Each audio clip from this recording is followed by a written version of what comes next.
What's going on, Falcons fans? Logan here. Welcome back to Rise Up Rundown, and if you're new here, welcome. So training camp has officially begun, and I thought I'd make a list of 5 things I want to see happen during or after training camp. Enough talk, here's the list.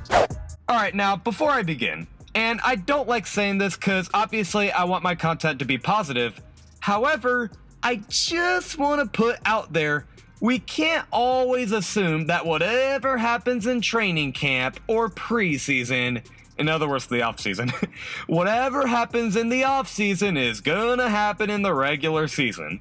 I usually take Devontae Parker from the Dolphins, for example. How many times is the dude gonna get hyped up during training camp and literally always disappoint during the season? So I don't want to stop you from being hyped up for the season. I just want to clarify, okay, calm down, let's see if they can actually pull this off in both training camp and the regular season.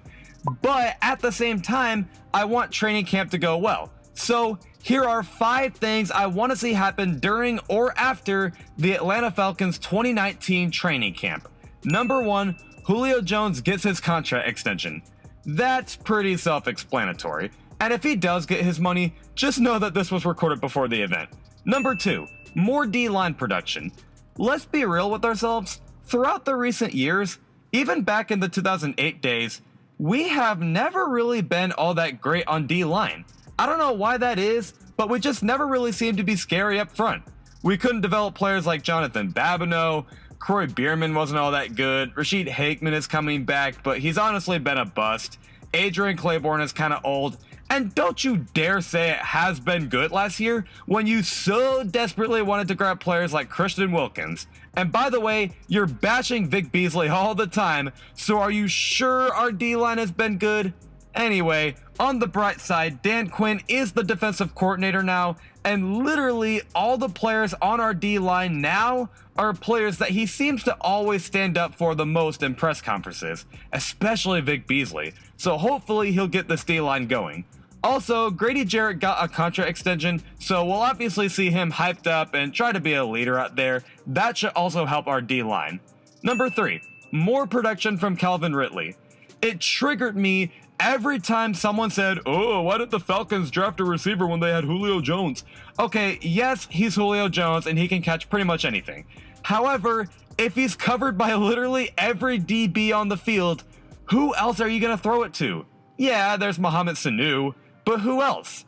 Justin Hardy is more of a special teamer. Austin Hooper has been okay, but I hope he can do a little more. See, you need to have someone else out there. And Calvin Ridley was kind of proving he was the right choice. I want to see him step up year 2.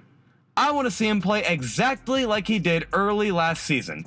He'll drop a couple passes, yeah, but you can coach up a player to catch a ball, guys, come on. So I want to see him step up and just maybe give Julio Jones a break here and there. And maybe if Calvin Ridley is a good flex option in fantasy football, which by the way, if you play fantasy football, stay tuned because soon, I don't know when, but soon, I'm going to release which Falcons players should you draft or stay away from in 2019. And then after that, I'll even make a video not on this channel, but on a different channel, best NFL players, so not just Falcons players, overall, who should you draft and stay away from in 2019? Spoiler alert, I maybe will say that I won my fantasy football league last year, so I can kinda help you out. Number 4, Dirk Koetter creates an unstoppable offensive playbook. As hyped up as I am about Dan Quinn being defensive coordinator, it's safe to say our team's identity is more on offense. That's exactly what Kyle Shanahan figured out, and it led us to the Super Bowl. Steve Sarkisian,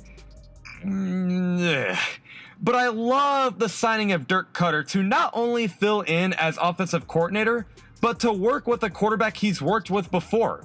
And now he's going to work with a lot of talent. Matt Ryan, Julio Jones, Calvin Ridley, Mohamed Sanu, Devontae Freeman, Ito Smith, and an upgraded offensive line.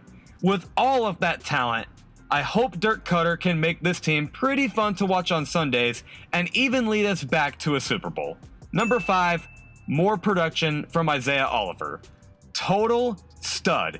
He can cover, he has long arms to reach out and bat the pass, he even has good hands, he's quick.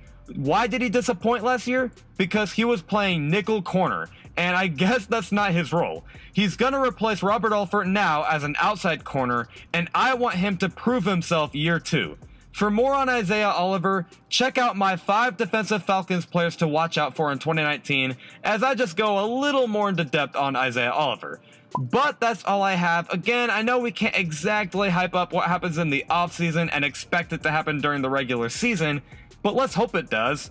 That's my list, and I'm curious to hear your list. Let me know in the comment section below. But other than that, whether you agree or not, please make sure to smash that like button, blow up the comment section, and definitely hit that subscribe button so you don't miss any weekly content. There's new episodes every Tuesday and Friday at 11 o'clock a.m. Eastern, and I will see you guys this coming Tuesday at 11 o'clock a.m. Eastern. Rise up.